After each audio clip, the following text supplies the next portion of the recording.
대부분 성경 공독하게 되면 천천히 나오는데 어린이 주일에 뭐 뛰어나오니까 좋지요. 네. 여러분들도 다음 주에 성경 공독하시면 막 뛰어나오시면 이 시간 돌보기 지켜보기라는 주제 가지고 말씀을 함께 듣겠습니다. 지난 26일 우리가 잘 아는 대로 배우 윤여정 씨가 93회 아카데미 시상식에서 여우 조연상을 받았습니다. 그는 1966년도에 탤런트가 되었고 1991년도에 김기영 감독이 제작한 하녀에서 주연을 맡았습니다. 그 영화를 통해 그 해에 그는 대종상 신인상을 수상하였고 청룡영화상에서 여우 주연상을 받았습니다. 연기자로서 전성기를 누렸죠. 그러다가 1974년에 가수 조영남 씨와 결혼한 후에 미국으로 건너가서 13년을 살았습니다. 그러다가 조영남 씨와 이혼하고 다시금 우리나라에 귀국했습니다.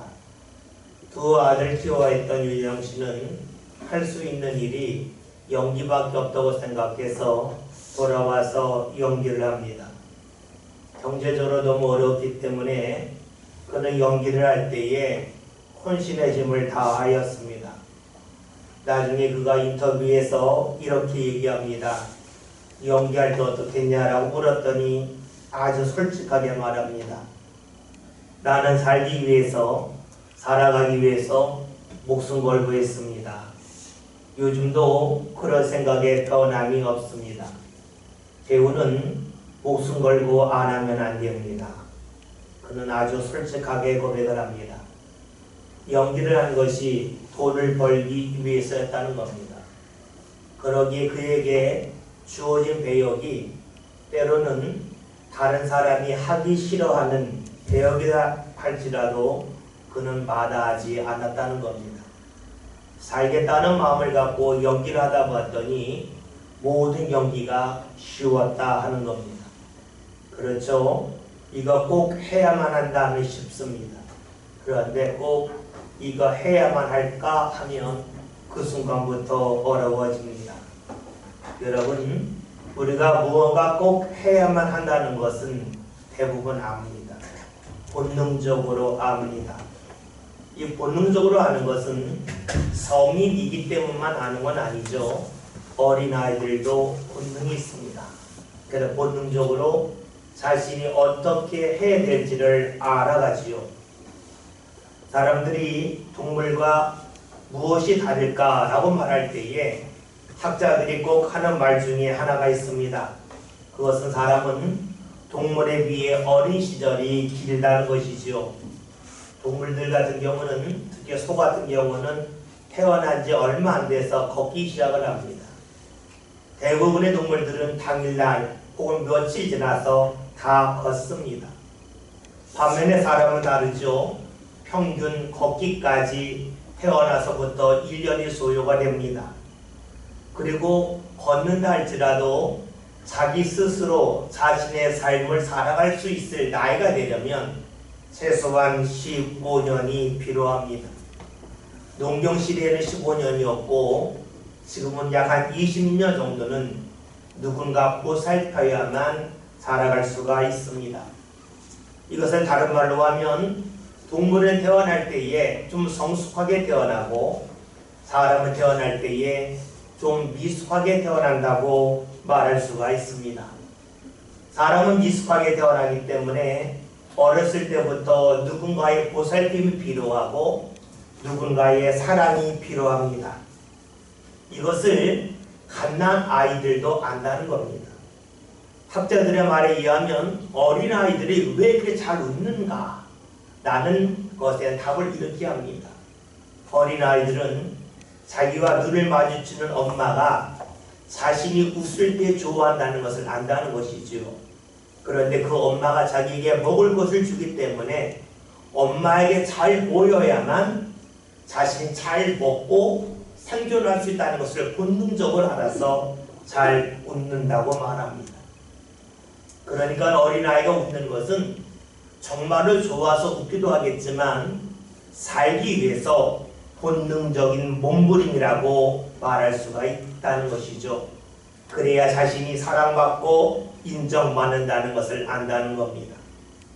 어린아이들이 좀 자라면 대소변을 가리기 시작하죠.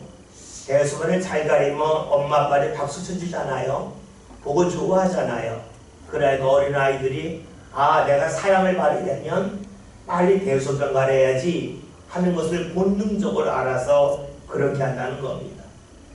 좀 겁버틸 때가 있죠. 그럴 때 아이들에게 심부름을 시킵니다. 심부름 시키면 잘해서 막 박수 쳐주죠. 그럼 아이들이 이거만 사랑받는구나 본능적으로 알아서 심부름을 잘한다는 겁니다. 그런데 어린아이가 심부름을 잘할 때쯤 되면 달라지는 것이 있어요. 갓난 아기 때와는 달리 잘 웃지 않는다는 겁니다. 갓난 아기 때에는 웃기만 해도 인정을 받았는데 이제 심부름을 잘해서 그것을 인정받는 것을 아는 순간부터 웃음이 점점점 줄기 시작을 합니다. 그리고 좀 더 커서 4살, 5살이 되어서 본인이 냉장고에 가서 무언가 먹을 것을 끄집어낼 쯤 되면 말을 잘 듣지 않기 시작합니다. 왜냐하면 본인 스스로 먹을 것을 좀 해결할 수 있는 능력이 있다고 여기기 때문이지요. 청소년기가 되면 말을 더 안 듣습니다. 왜냐하면 부모가 밥상을 차려주지 않아도 스스로 밥상을 차려서 아주 간단한 요리를 할 수 있다고 하는 자신감이 생기기 때문이지요. 여러분 그래요. 부모의 도움을 받지 않아도 살 수 있다고 여길 때쯤 되면 자녀들은 부모의 말을 잘 듣지 않습니다. 여러분 이렇게 본다면 자녀들이 성장하면서 부모의 말을 잘 듣지 않는 이유는 자신이 생존의 문제를 어느 정도 해결할 수 있다고 하는 그 눈으로도 볼 수가 있습니다. 자녀가 어렸을 때에는 뭔가 일을 할 때에도 부모의 말을, 부모의 방법을 따릅니다. 그러나 어느 순간이 되면 따르지 아니합니다. 이럴 때 많은 부모들은 난감해합니다. 내가 알던 자녀가 아니라는 것이죠. 오늘의 자녀가 어제와 자녀와 너무나 다르다라고 말합니다. 여러분, 왜 자녀들이 크면 부모의 말을 잘 듣지 않을까요? 물론 생존적인 문제를 본인이 해결했기 때문이기도 하겠지만 꼭 그렇게만 할까요? 우리는 이유를 크게 2가지로 볼 수가 있습니다. 하나는 정말로 부모가 틀렸기 때문입니다. 세상의 변화가 거의 없던 시절이 있습니다. 새로운 기술이 나오지 않았을 때가 있습니다. 이럴 때 중요한 것은 경험입니다. 농사를 짓는데 가뭄이 들었습니다. 처음 가뭄을 경험한 사람은 이 가뭄 때 어떻게 해야 할지를 모릅니다. 그러나 가뭄을 여러 번 겪어본 어른이나 부모에게 물어보면 그 해결책을 알려줍니다. 변화가 거의 없던 시절에는 경험이 최고의 스승이었습니다. 그런데 지금은 그렇지가 않죠. 세상이 빨리 바뀝니다. 그리고 수많은 전문가가 나오고 있습니다. 가뭄이 들 때에 농사를 오래 지은 분에게 묻지 않아도 방송을 통해서 충분히 할 수가 있습니다. 전문가를 통하여 어떻게 해야 될지를 찾아 나갈 수가 있습니다. 새로운 기술이 등장하면서 어른들은 그 새로운 기술을 배우는 데 시간이 오래 걸립니다. 반면에 젊은이들은 기술을 빨리 배웁니다. 그러다 보았더니 과거에는 부모가 다 맞았지만 시대가 급변하면서 새로운 기술이 나오면서 자녀들이 맞고 부모가 틀릴 때도 적지 않습니다. 그러니까 자녀들이 부모의 말을 듣지 않는 이유 중에 하나는 부모가 틀렸기 때문에 그럴 수 있습니다. 2번째로는 자녀가 인정받고 싶기 때문입니다. 자녀들은 성장하면서 부모에게 내가 컸다고 하는 것을 증명해 보고 싶어하는 마음이 있습니다. 부모가 하는 방법대로가 아니라 내 방법대로 했는데 이것이 잘 되었다면 이것은 자신이 그만큼 성장했다고 하는 반증이기 때문이죠. 자녀들은 내가 잘 컸다고 하는 것을 부모에게 인정받고 싶어 합니다. 갓난아이 때는 웃음을 통하여 인정받고 싶고, 좀 더 크면 대소변을 잘 가림을 통해서 인정받고 싶고, 좀 더 크면 심부름을 잘함을 통해서 인정받고 싶듯이 나이가 들면 내가 일을 잘한다고 하는 것을 통해서 부모에게 인정받고 싶은 마음이 생깁니다. 여러분, 그래요? 자녀들이 부모의 말을 듣지 않는 이유는 부모가 잘못되어서 그럴 때도 있고, 때로는 자녀들이 내가 이만큼 성장했습니다고 하는 것을 부모에게 인정받고 싶어서 말을 듣지 아니할 때가 있습니다. 이것을 부모들이 모르지는 않습니다. 다 압니다. 그러나 머리로 아는 것과 실제로 경험하는 것은 다르지요. 저희들 자녀들이 중고등학교 때에 친구를 만나면 하는 자랑이 있습니다. 그 자랑이 뭐냐면, 야, 우리 집 아들이 나보다 키가 커. 이거 자랑합니다. 부모에게 좋은 것이 뭐냐면 자녀들이 나보다 키가 큰 것을 좋아합니다. 또 어느 날 자랑합니다. 야, 우리 아들이 나보다 힘이 더 세. 많은 부모들이 자랑하는 게 무엇입니까? 자녀가 나보다 뛰어나는 겁니다. 육체적으로 힘이 세고 또한 육체적으로 키가 더 큰 것을 좋아합니다. 기분 좋은 일입니다. 여러분, 그렇다면 자녀들이 눈에 보이는 힘과 키만 나보다 큰 것이 아니라 나보다 지식이 많아지고 나보다 지혜가 더 월등해진다면 그 또한 기분 좋을 일이 아니겠습니까?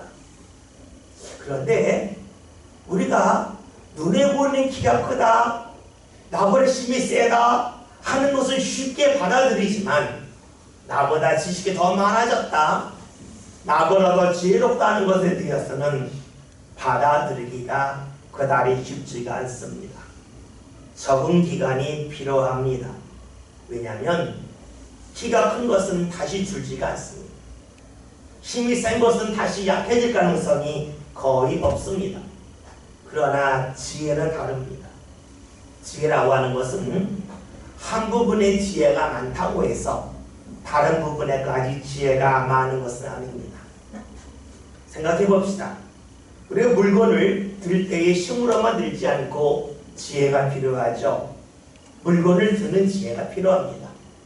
그러나 물건을 드는 지혜와 물건을 옮기는 지혜는 다릅니다. 어떤 사람은 물건을 잘 들지만 잘 옮기지 못하는 분이 있고, 어떤 분은 물건을 들기까지 힘들지만 들고 난 다음에는 물건을 잘 옮기고 다루는 사람이 있습니다. 지혜가 다르다고 하는 것이지요. 여러분, 그렇기 때문에 부모가 자녀를 볼 때에 자녀도 어느 부분에서 나보다 지혜가 더 월등하다고 하는 것을 인정할 수 있겠지만 다른 부분에서는 그렇지 않다고 여길 때가 있습니다. 그러기에 자녀가 지혜가 자라고 지식이 많아진 것에 대하여 부모들이 온전히 받아들이고 인정하는 것은 그다지 쉽지만은 않습니다. 자녀가 살아가는 방법, 일하는 방법, 돈을 사용하는 방법, 사람을 대하는 방법에 대하여서 그대로 인정하고 받아들이기가 결코 쉽지는 않습니다. 그래서 자녀들이 어렸을 때에는 부모와 갈등을 거의 하지 아니하지만 자녀가 어느 정도 성장하면 갈등이 많이 일어납니다. 갈등의 원인은 아주 간략하게 설명할 수가 있어요. 자녀는 어렸을 때에 그리고 성인이 되었을 때에도 부모에게 인정받고 싶은 마음이 늘 있습니다. 이것은 자녀가 나이가 많이 들어도 똑같은 겁니다. 단지 인정받기 위하여 행하는 일과 방식이 다를 뿐입니다. 반면에 부모들은 자녀들을 늘 사랑합니다. 사랑하면서 가는 마음이 뭐냐면 내가 어떻게 하면 자녀에게 도움이 될 수 있을까? 여기에 관심이 있습니다. 즉 돌보려고 그러지요. 이 둘 사이에 갈등이 있습니다. 인정받기 원하는 자녀와 도우려고 하는 부모 사이에 갈등이 늘 있습니다. 이 갈등에서 벗어날 수 있는 길은 없겠습니까? 답은 아주 간단하죠.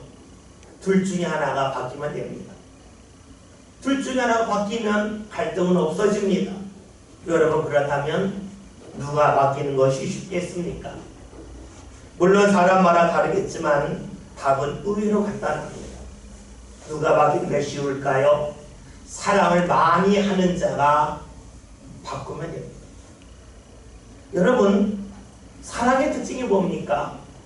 사랑하면 자신을 포기하는 것이 쉬워진다는 겁니다. 우리나라 사람들이 낯선 사람이 아니라 자기가 가까운 없다고 생각하는 사람, 사랑하는 사람을 만났을 때 늘 하는 말이 있습니다. 점심 뭐 먹을까? 꼭 상대에게 묻습니다. 왜 묻습니까?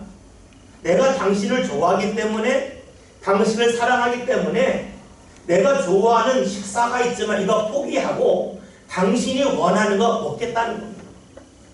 이 속에는 무엇이 있습니까? 사랑하면 포기할 수 있다는 겁니다.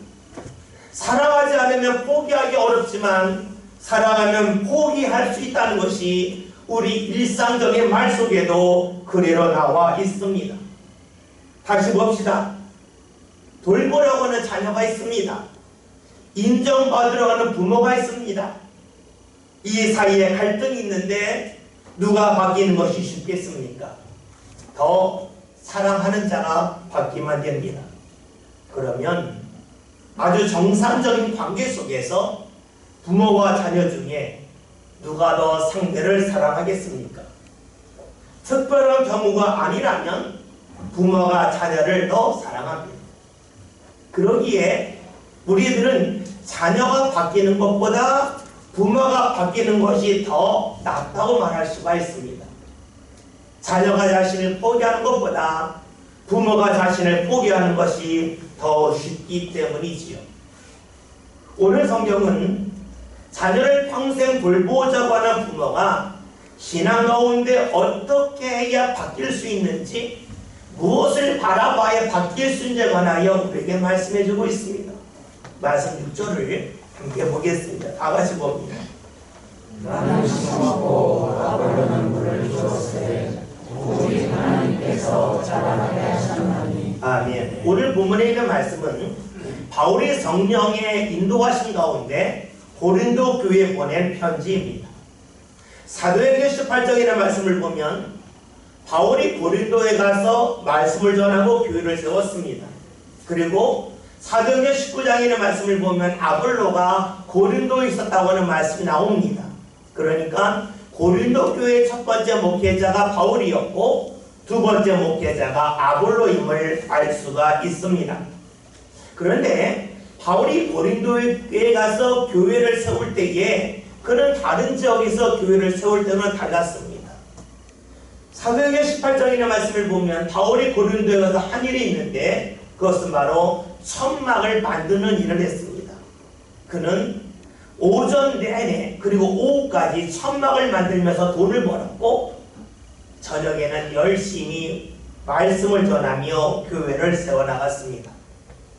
다른 곳에서는 일을 하지 않고 말씀을 전하였지만 고린도에서는 일도 하고 말씀도 전했습니다. 요즘으로 말하면 투자 목회자라고 말할 수가 있겠죠. 평일에는 직장 생활을 하고 주말에는 목회를 하는 그런 투잡을 가졌다는 것입니다. 그러면 바울이 한 일이 천막을 만드는 일이니까 육체적인 노동이 필요한 일입니다. 몸이 크게 힘들었겠죠. 그래서 모든 사람들이 일하고 밤에 쉴 시간에 쉬어야 하지만 그는 쉬지 못하고 말씀을 전했습니다. 이렇게 천막을 만들면서 만난 첫 번째 교인이 우리가 잘 아는 아굴라와 브리스길라 부부입니다. 열심히 목회를 했습니다. 그러면서 고린도 교회가 세워졌습니다. 몸은 피곤했지만 교회가 세워지면서 바울은 기쁨과 감사가 가득했죠. 그런데 이 고린도 교회에서 목회하면서 바울에게 특별히 어려운 일이 있었습니다.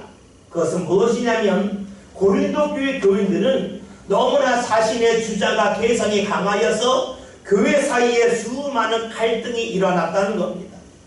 교인들 사이에 서로 다투고 갈라지고 헐뜯는 일이 다반사였습니다.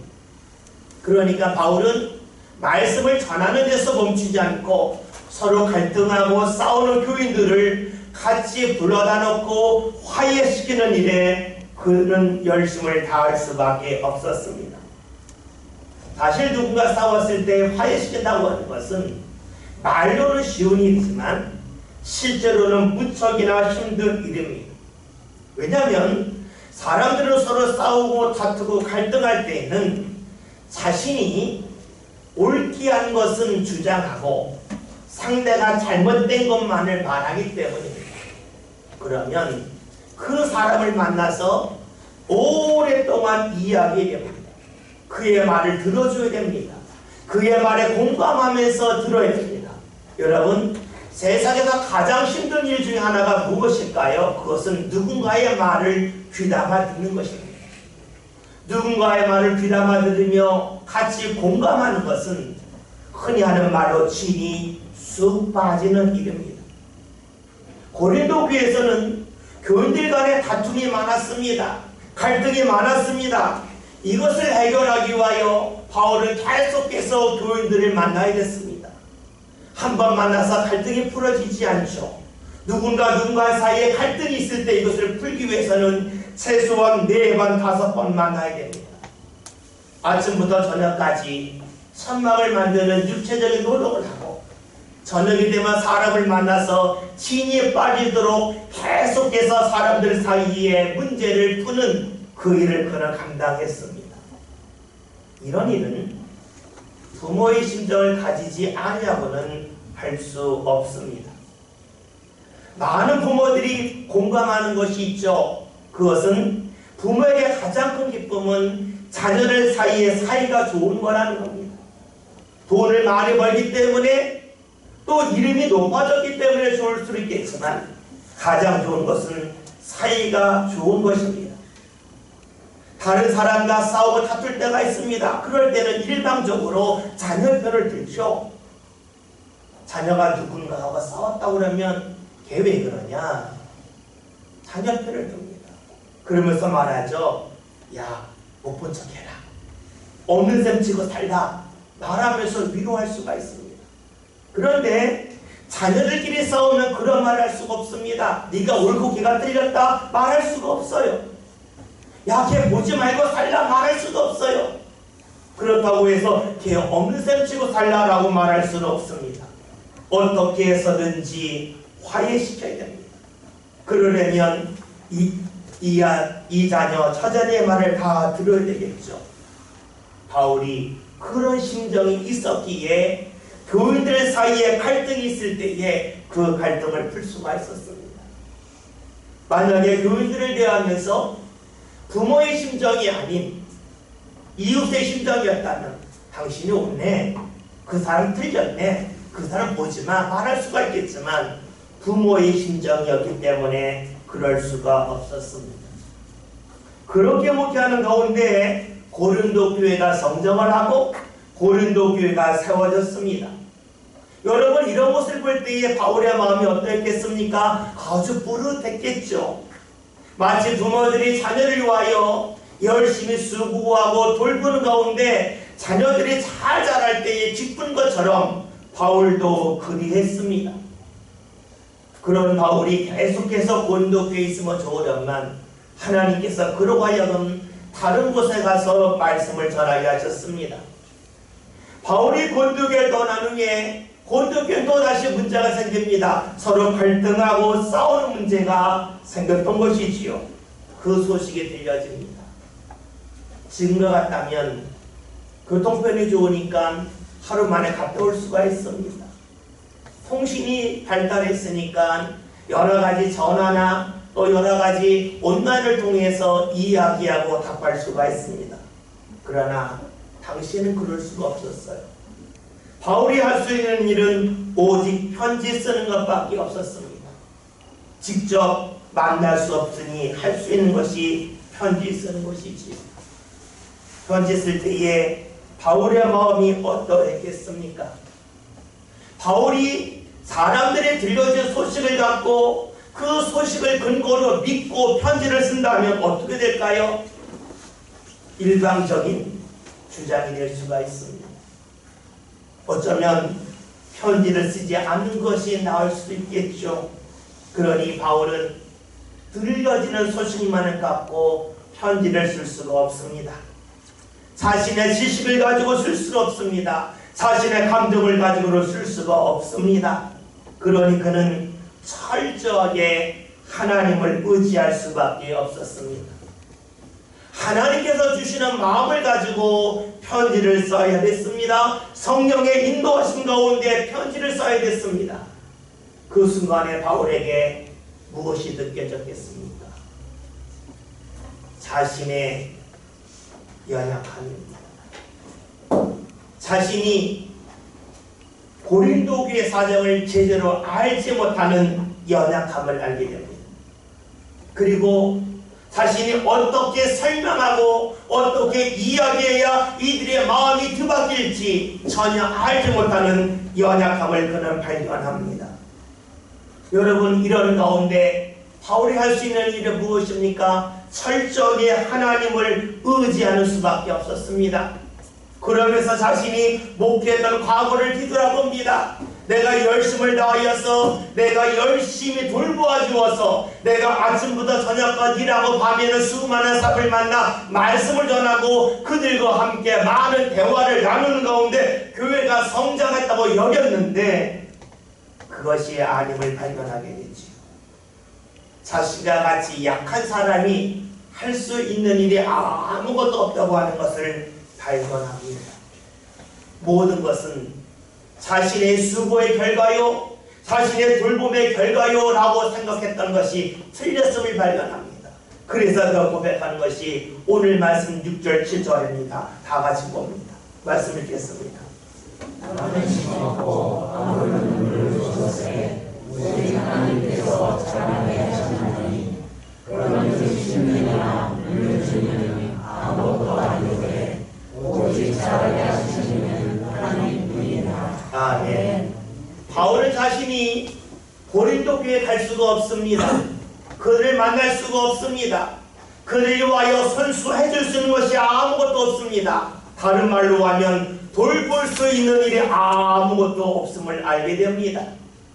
자신의 연약함, 자신의 미약함을 알았지요. 그러면서 그는 말하고 있습니다. 내가 돌볼 수 있는 것이 없다는 겁니다. 문제를 해결할 수 있는 능력도 없다는 것이지요. 모든 해결은 하나님이 하신다는 겁니다. 그래서 하는 말에 뭡니까? 나는 심었지만 자라게 하는 능력은 나에게 없습니다. 자라게 하는 능력은 오직 하나님에게 있습니다 라고 고백합니다. 다시 말하면 무엇을 말할까요? 자신이 할 수 있는 것은 하나님이 자라게 하시는 것을 보는 것밖에 없다는 겁니다. 자신이 자라게 할 수 있다면 직접 가서 자라게 하면 됩니다. 믿음을 자라게 해서 문제 풀면 됩니다. 그러나 그런 능력이 없음을 압니다.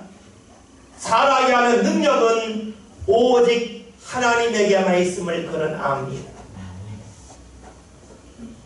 하나님이 하시는 일을, 하나님이 자라게 하는 것을 사람이 쉽게 볼 수 있을까요?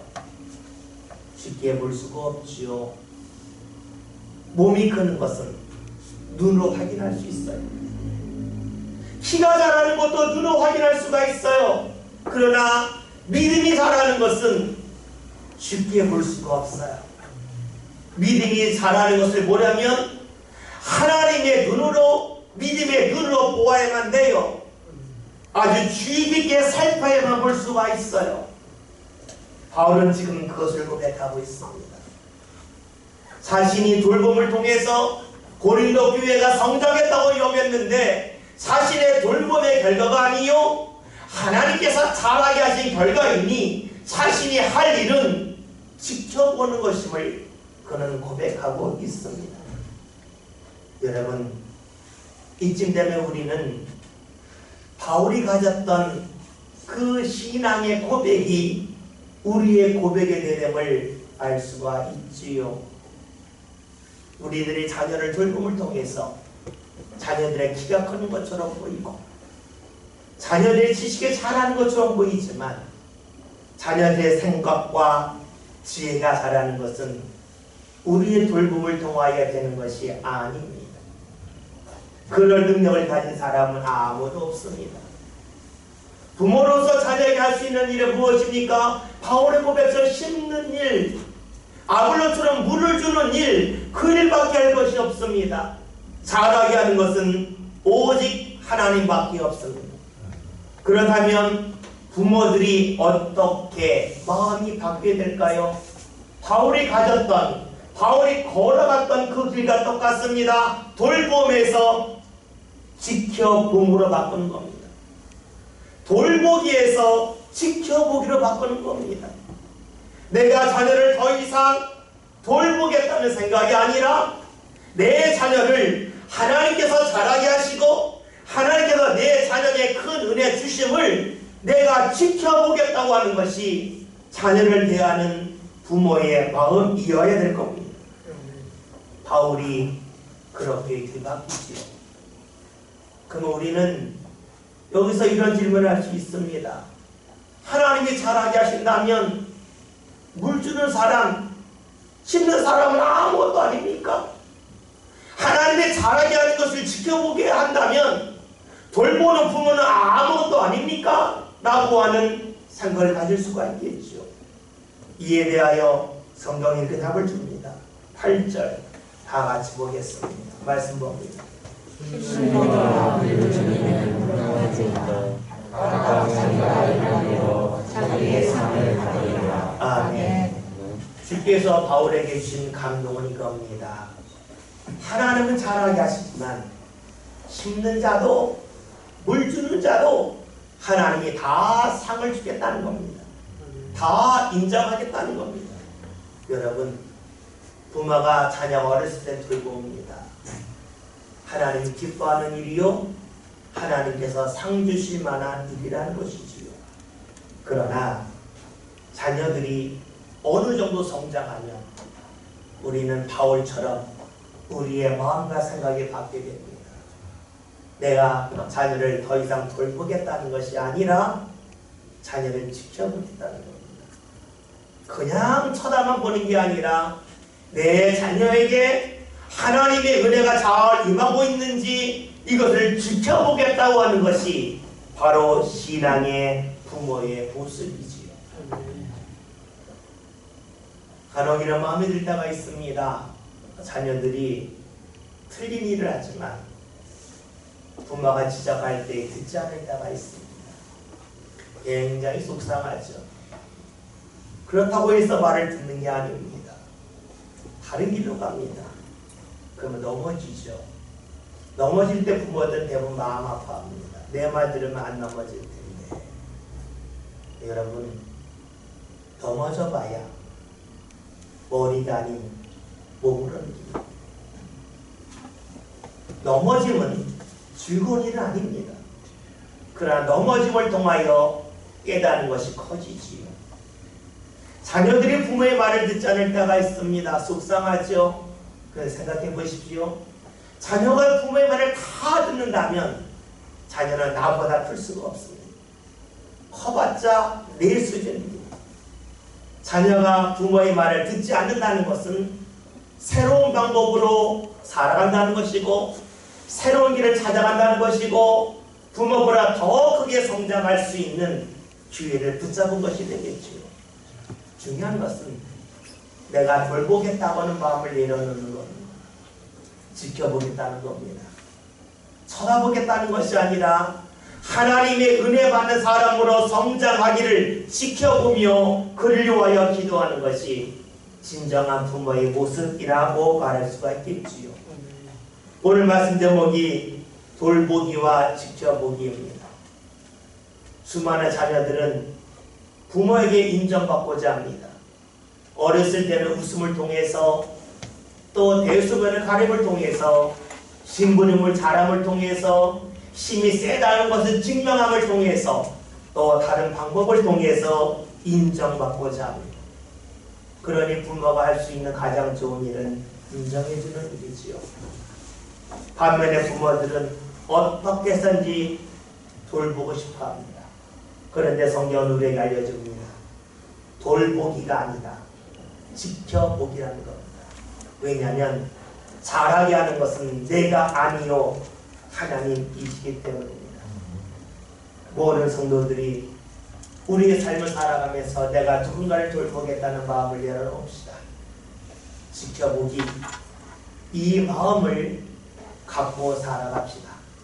그럴 때 비로소 우리는 바울이 경험했던 그런 하나님의 마음을 우리를 소유할 수가 있고, 그 마음을 갖고 살아갈 때에 우리의 삶 가운데 하나님의 역사를 분명히 볼 수 있기 때문입니다.